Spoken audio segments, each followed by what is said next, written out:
I have 3 kids. I have Devin, who's 19. She'll be 20 in October. I have Bryson, who's 18, just turned 18, and I have my youngest daughter, Farron, who's 16. I gave birth to my oldest almost 20 years ago, Devin, and the pregnancy, the delivery were all uneventful, but a couple hours after I had given birth, I was laying in the bed, and I remember just feeling lightheaded and kind of foggy, and again, not really knowing if this was normal, but then that feeling never went away. And this nurse, the sweet nurse, came in, and I remember she immediately just became alarmed. And I remember her just saying, "I'm calling the doctor." And thankfully she did, because what I didn't realize at the time was that I had started to hemorrhage. And not only did I start to hemorrhage, that hemorrhaging almost caused me to lose my life.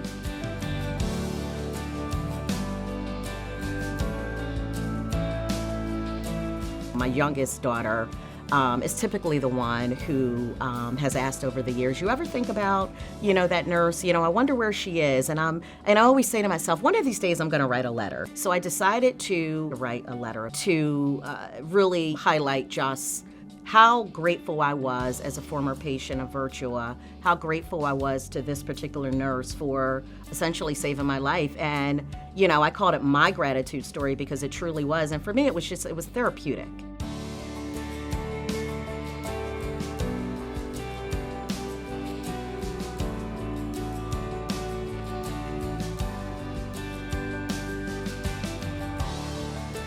I still remember that feeling, finding out that she had passed away, because I would have loved to have been able to thank her in person. But I did have the opportunity to meet her daughters, and a few of her colleagues, which was wonderful.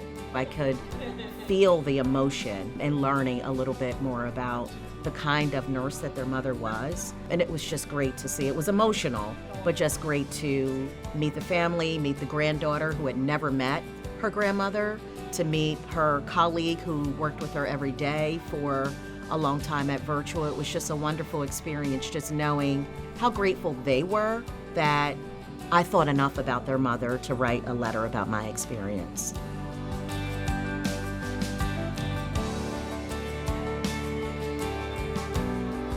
It was important to me to make a donation in her memory, to honor her, to honor the nurses that will essentially come after her. So I was happy to make a donation in Mary's memory. People write letters all the time to nurses, to the medical staff, because this is, you help people, right? So of course. But for me, knowing how much my story meant to Mary's family, it meant the world to me. That expression of gratitude could just help, even in the slightest way, to keep her memory alive.